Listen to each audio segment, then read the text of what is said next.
मजा मार गइल।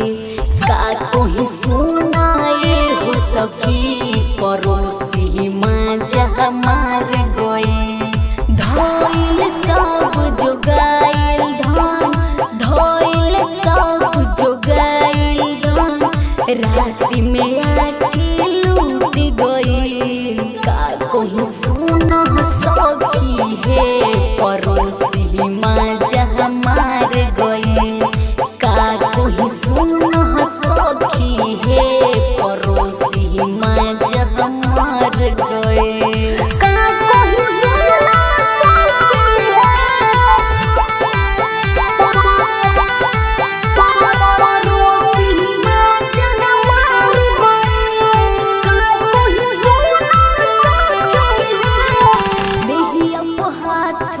फेरी के दिहले मुंड बनाई चोलिया में कौशल जवानमा के देखी गिले पगलाई।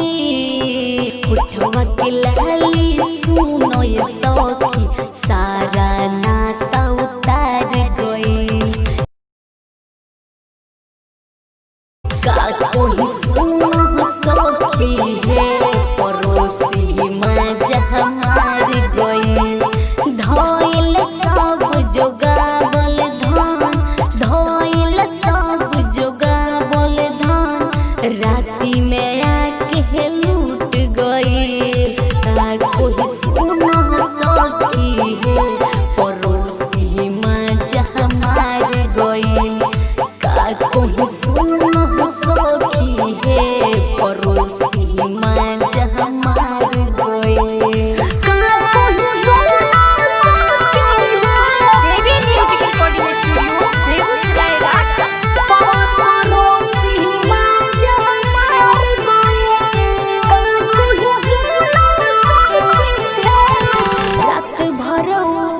नीचे कोयले रख दिले हाथ मरोर के पापा के दिहल पलंग माए सखी रख दिहले तोड़ के। राइटर धर्मिया बाए सखी देहिया के नस नस तोड़ गई। राइटर धर्म सखी देहिया के नस नस तोड़ गई।